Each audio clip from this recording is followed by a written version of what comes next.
no corner of our country has been spared from this havoc. The reopening date of our schools after the April holidays, which was scheduled for Monday this week, has had to be varied. Transportation has become challenging in many parts of the country due to flooded and damaged roads and bridges, and the threat of ravaging rivers and overflowing dams in downstream regions is immense.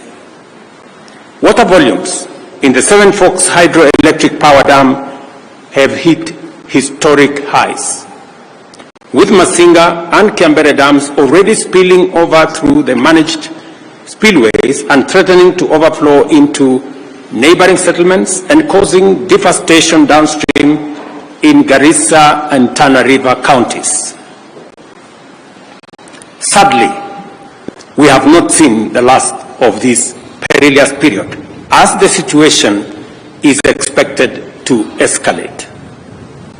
Meteorological reports paint a dire picture. The rains will persist, increasing both in duration and intensity for the rest of this month and possibly after.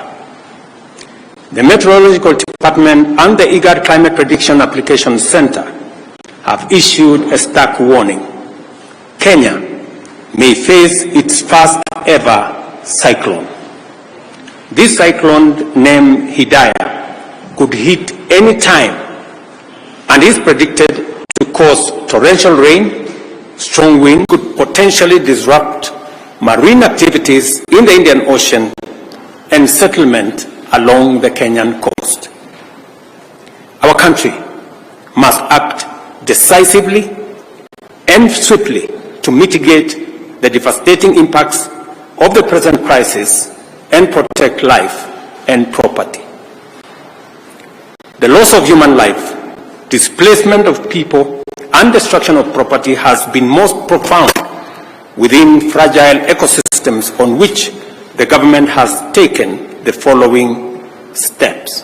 First, the government has mapped out 178 dam and water reservoirs situated within public and private lands in 33 counties, which are already full and present imminent danger to adjacent settlements and people. Second, areas prone to landslides and mudslides in various counties have been identified as high-risk areas from which the adjacent settlements have to be evacuated. Third, relocation notices have been issued to all persons living in unplanned settlements within riparian reserves along rivers, streams, and other water courses. Acknowledging the gravity of this unfolding situation, the Cabinet has met 3 times over the last 10 days to provide leadership on a whole-of-government response to this crisis.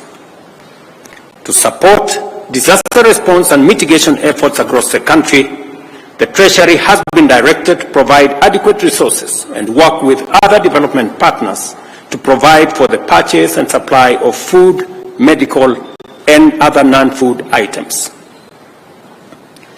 County security committees are directed to determine on a case-by-case basis the radius that shall constitute the scope of the area subject to evacuation and mandatory relocation that has already been pronounced.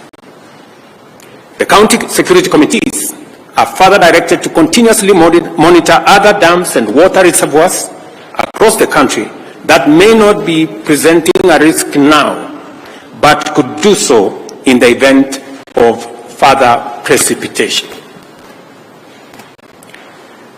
The Kenya Defence Forces and the National Police are directed to deploy resources, personnel, and equipment for carrying out coordinated public safety and risk mitigation operations in as many parts of the country as they have installations.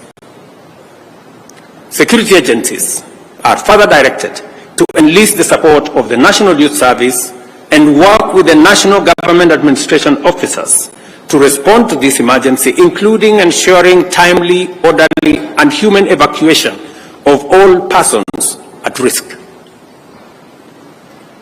Cabinet secretaries will spearhead disaster response and mitigation efforts across the country, and to this end, ministries, departments, and agencies are directed to work closely with the National Disaster Operations Center and security agencies to ensure the whole of government approach to the management of the prevailing crisis. The government, working with stakeholders, has put in place adequate measures to provide temporary shelter, as well as food and non-food essential supplies.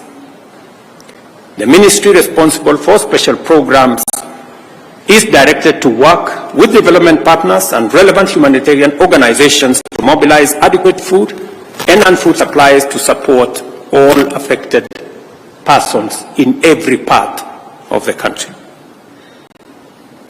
The Ministry of Agriculture and Livestock Development, through the National Cereals and Produce Board, is directed to make available food supplies in government stores to support this effort.